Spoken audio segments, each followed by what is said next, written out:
Text 8. Mayeva mana arastva mayibutim nivishaya nivishishasi mayeva ata udavam na samshaya. Translation.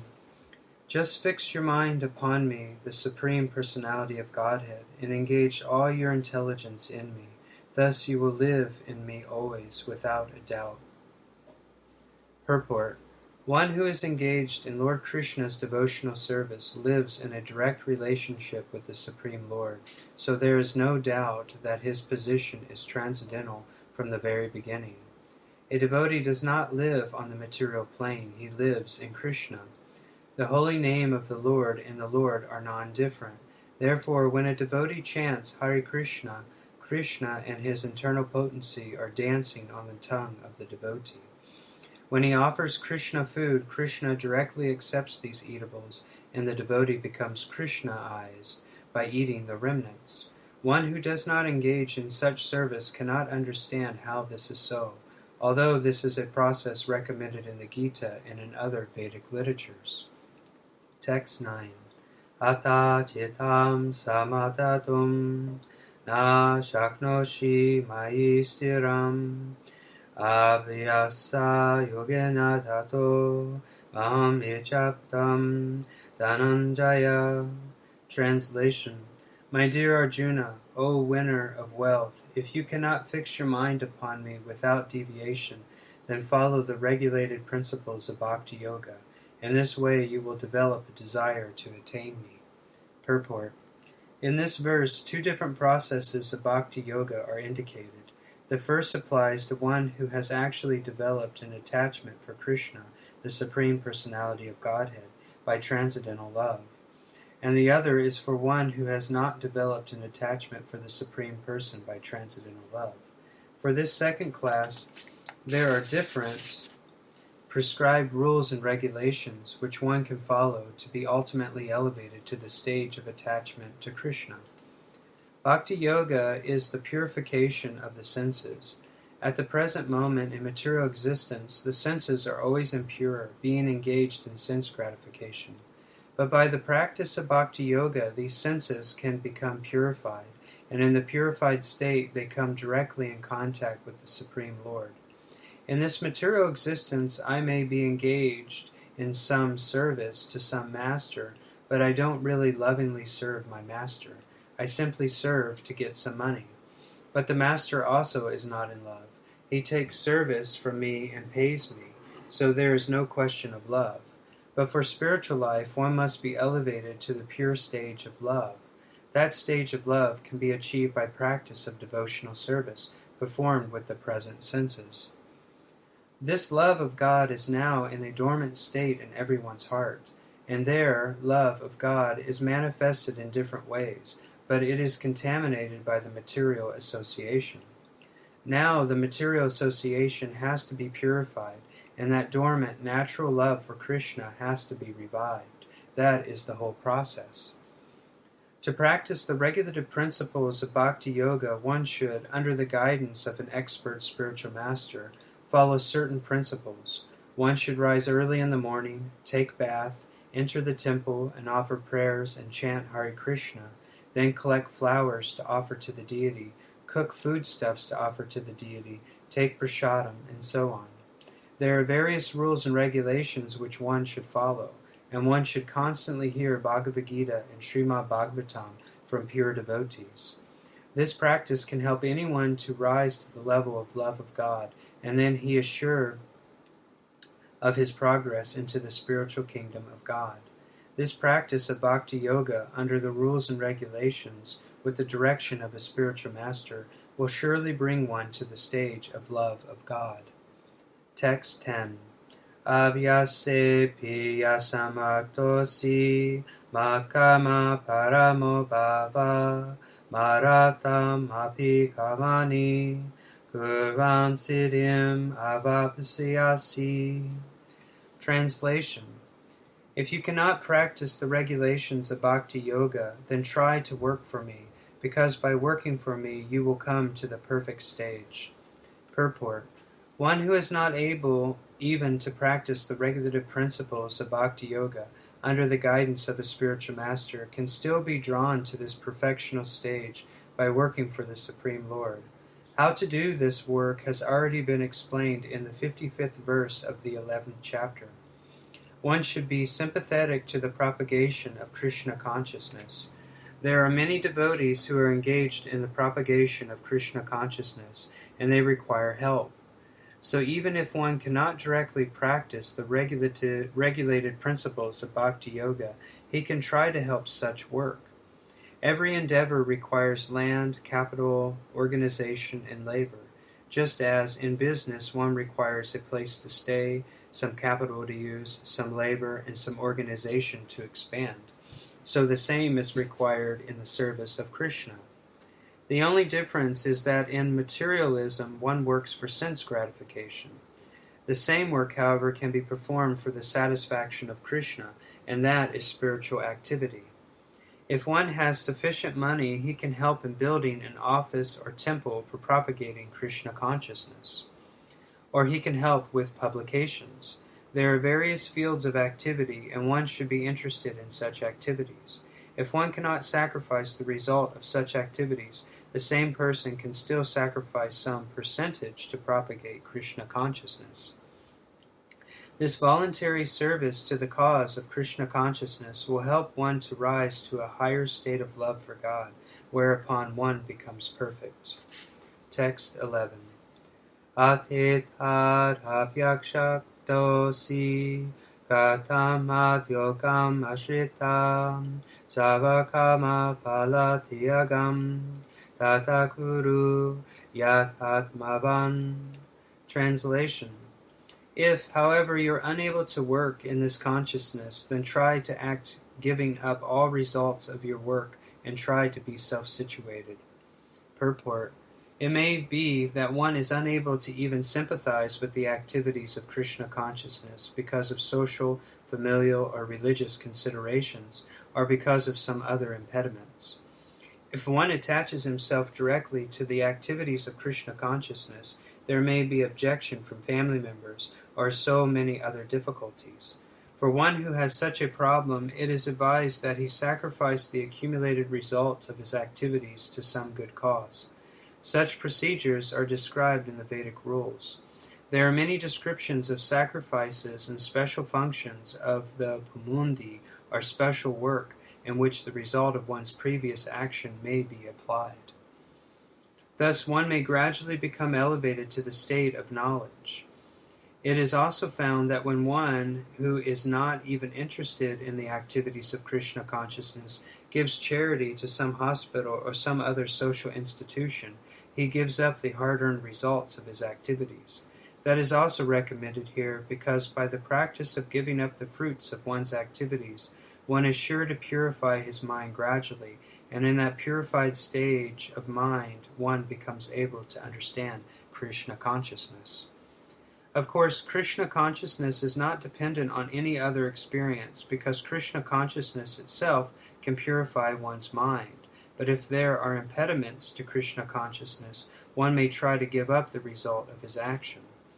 In that respect, social service, community service, national service, sacrifice for one's country, etc., may be accepted so that someday one may come to the stage of pure devotional service to the Supreme Lord. In Bhagavad Gita we find it is stated, Yataha pravritir bhutanam. If one decides to sacrifice for the supreme cause, even if he does not know that the supreme cause is Krishna, he will come gradually to understand that Krishna is the supreme cause by the sacrificial method. Text 12. Shreyo hi jananam abhyasyaj jananam dhyanam vishishyate dhyanat karmapala dhyagas Tyagachati anantaram. Translation.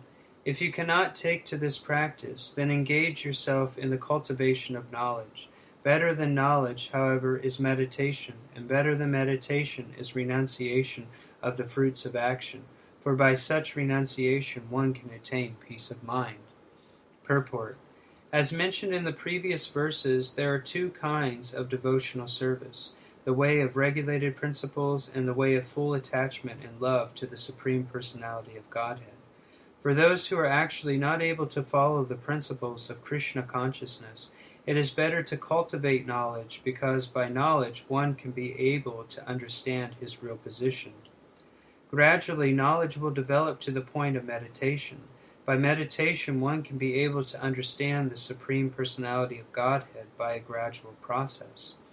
There are processes which make one understand that one himself is the Supreme, and that sort of meditation is preferred if one is unable to engage in devotional service. If one is not able to meditate in such a way, then there are prescribed duties, as enjoined in the Vedic literature, for the Brahmanas, Vaishyas, and Shudras, which we shall find in a latter chapter of Bhagavad Gita. But in all cases, one should give up the result or fruits of labor. This means to employ the result of karma for some good cause. In summary, to reach the Supreme Personality of Godhead, the highest goal, there are two processes. One process is by gradual development, and the other process is direct. Devotional service in Krishna consciousness is the direct method, and the other method involves renouncing the fruits of one's activities. Then one can come to the stage of knowledge, then to the stage of meditation, then to the stage of understanding the Supersoul, and then to the stage of the Supreme Personality of Godhead. One may either take the step-by-step process or the direct path. The direct process is not possible for everyone.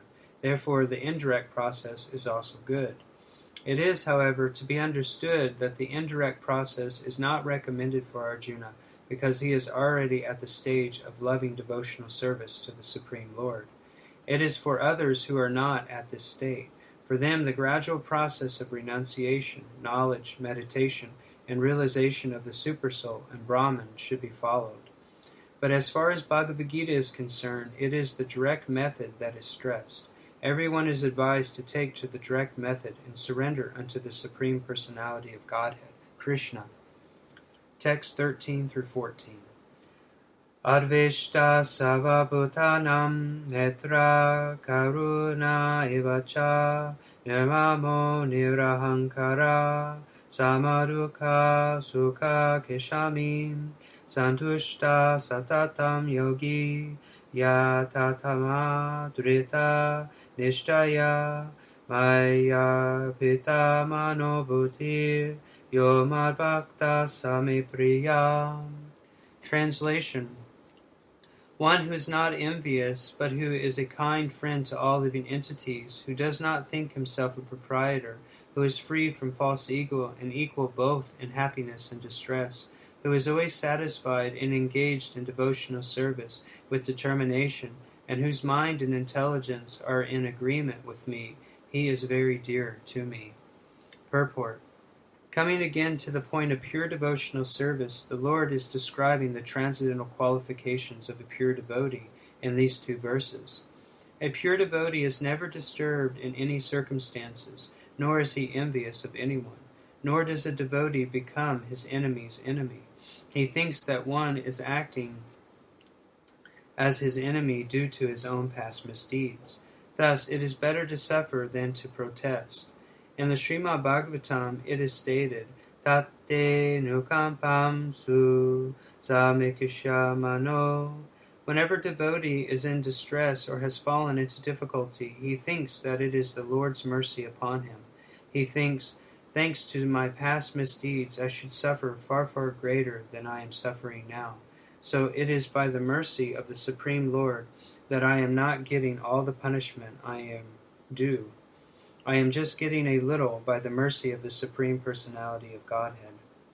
Therefore, he is always calm, quiet, and patient, despite many distressful conditions. A devotee is also always kind to everyone, even to his enemy. Nirmama means that a devotee does not attach much importance to the peace and trouble pertaining to the body, because he knows perfectly well that he is not the material body. He does not identify with the body, Therefore he is freed from the conception of false ego and is equiposed both in happiness and distress. He is tolerant and he is satisfied with whatever comes by the grace of the Supreme Lord. He does not endeavor much to achieve something with great difficulty. Therefore he is always joyful. He is a completely perfect mystic because he is fixed in the instructions received from the spiritual master, and because his senses are controlled, he is determined. He is not swayed by false argument because no one can lead him from the fixed determination of devotional service. He is fully conscious that Krishna is the eternal Lord, so no one can disturb him. All his qualifications enable him to depend entirely on the Supreme Lord. Such a standard of devotional service is undoubtedly very rare, but a devotee becomes situated in that stage by following the regulative principles of devotional service. Furthermore, the Lord says that such a devotee is very dear to him, for the Lord is always pleased with all his activities in full Krishna consciousness. Text 15. Yasman nodvijate loko lokan nodvijate chaya ashamasha beyo divegir muktoya sachame priya. Translation. He for whom no one is put into difficulty and who is not disturbed by anxiety, who is steady in happiness and distress, is very dear to me. Purport. A few of a devotee's qualifications are further being described. No one is put into difficulty, anxiety, fearfulness, or dissatisfaction by such a devotee. Since a devotee is kind to everyone, he does not act in such a way to put others into anxiety. At the same time, if others try to put a devotee into anxiety, he is not disturbed. It is by the grace of the Lord that he is so practiced that he is not disturbed by any outward disturbance. Actually, because a devotee is always engrossed in Krishna consciousness and engaged in devotional service, all such material circumstances cannot woo him. Generally, a materialistic person becomes very happy when there is something for his sense gratification and his body, but when he sees that others have something for their sense gratification and he hasn't, he is sorry and envious. When he is expecting some retaliation from an enemy, he is in a state of fear, and when he cannot successfully execute something, he becomes dejected.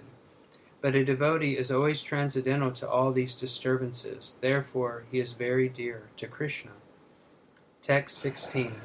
Anapeksha shuchidaksha udasino gata viyata savaramba parityagi yo madbhakta same priyam.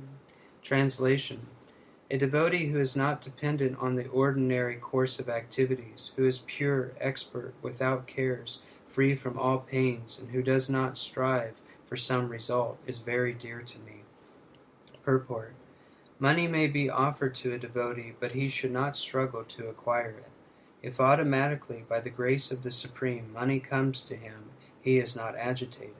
Naturally, a devotee takes bath at least twice in a day and rises early in the morning for devotional service. Thus he is naturally clean both inwardly and outwardly. A devotee is always expert because he fully knows the sense of all activities of life, and he is convinced of the authoritative scriptures. A devotee never takes the part of a particular party, therefore he is carefree. He is never pained because he is free from all designations. He knows that his body is a designation, so if there are some bodily pains, he is free. The pure devotee does not endeavor for anything which is against the principles of devotional service. For example, constructing a big building requires great energy, and a devotee does not take to such business if it does not benefit him by advancing his devotional service. He may construct a temple for the Lord, and for that he may take all kinds of anxiety, but he does not construct a big house for his personal relations. Text 17. Yo na rishati na riveshti na sochati na kangrishati Shubha Shubha Parityagi Bhaktimanya Same Priya. Translation: one who neither grasps pleasure or grief, who neither laments nor desires, and who renounces both auspicious and inauspicious things, is very dear to me. Purport: a pure devotee is neither happy nor distressed over material gain and loss, nor is he very much anxious to get a son or disciple, nor is he distressed by not getting them. If he loses anything which is very dear to him, he does not lament. Similarly, if he does not get what he desires, he is not distressed. He is transcendental in the face of all kinds of auspicious, inauspicious, and sinful activities. He is prepared to accept all kinds of risks for the satisfaction of the Supreme Lord. Nothing is an impediment in the discharge of his devotional service. Such a devotee is very dear to Krishna. Text 18 through 19. Samaha Shatro Cha Mitre Cha Tata Manapa Manayo Shitoshna Sukha Dukeshu Samasanga Vajita Tuyaninda Stuti Manai Santushto Yana Kenachit Aniketa Stiramati Bhaktiman Me Priyonara. Translation: one who is equal to friends and enemies, who is equal posed in honor and dishonor, heat and cold, happiness and distress, fame and infamy, who is always free from contamination, always silent and satisfied with anything, who doesn't care for any residence, who is fixed in knowledge and engaged in devotional service, is very dear to me. Purport: a devotee is always free from all bad association. Sometimes one is praised and sometimes one is defamed. That is the nature of human society. But a devotee is always transcendental to artificial fame and infamy, distress or happiness. He is very patient. He does not speak of anything but the topics about Krishna. Therefore he is called silent. Silent does not mean that one should not speak. Silent means that one should not speak nonsense. One should speak only of essentials, and the most essential speech for the devotee is to speak of the Supreme Lord. He is happy in all conditions. Sometimes he may get very palatable foodstuffs, sometimes not, but he is satisfied. Nor does he care for any residential facility. He may sometimes live underneath a tree, and he may sometimes live in a very palatial building. He is attracted to neither. He is called fixed because he is fixed in his determination and knowledge. We may find some repetition in the descriptions of the qualifications of a devotee, but this is just to give an illustration of the fact that a devotee must acquire all these qualifications. Without good qualifications, one cannot be a pure devotee. One who is not a devotee and has no good qualification. One who wants to be recognized as a devotee should develop the good qualifications. Of course, he does not extraneously endeavor to acquire these qualifications, but engagement in Krishna consciousness and devotional service automatically helps him develop them. Text 20. Yetu dameyamritamitam yatokatam paryupasate shradadanamat paramam bhaktaste deva me priyam. Translation: he who follows this imperishable path of devotional service and who completely engages himself with faith, making me the supreme goal, is very, very dear to me. Purport: in this chapter, the religion of eternal engagement, the explanation of the process of transcendental service for approaching the Supreme Lord, is given. This process is very dear to the Lord, and he accepts a person who is engaged in such a process. The question, who is better, one who is engaged in the path of impersonal Brahman, or one who is engaged in the personal service of the Supreme Personality of Godhead, was raised by Arjuna, and the Lord replied to him so explicitly that there is no doubt that devotional service to the Supreme Personality of Godhead is the best of all processes of spiritual realization. In other words, in this chapter, it is decided that through good association, one develops attachment for pure devotional service, and thereby accepts a bona fide spiritual master, and from him begins to hear and chant and observe the regulative principles of devotional service with faith, attachment, and devotion, and thus becomes engaged in the transcendental service of the Lord. This path is recommended in this chapter. Therefore, there is no doubt that devotional service is the only absolute path for self-realization, for the attainment of the Supreme Personality of Godhead. The impersonal conception of the Supreme Absolute Truth, as described in this chapter, is recommended only up to the time one surrenders himself for self-realization. In other words, as long as one does not have the chance to associate with the pure devotee, the impersonal conception may be beneficial. In the impersonal conception of the Absolute Truth, one works without fruitive result, meditates and cultivates knowledge to understand spirit and matter.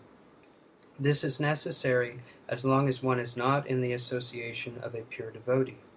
Fortunately, if one develops directly a desire to engage in Krishna consciousness and pure devotional service, he does not need to undergo step-by-step improvements in spiritual realization. Devotional service, as described in the middle 6 chapters of Bhagavad Gita, is more congenial. One need not bother about materials to keep body and soul together, because by the grace of the Lord everything is carried out automatically. Thus end the Bhaktivedanta purports to the 12th chapter of the Srimad Bhagavad Gita in the matter of devotional service.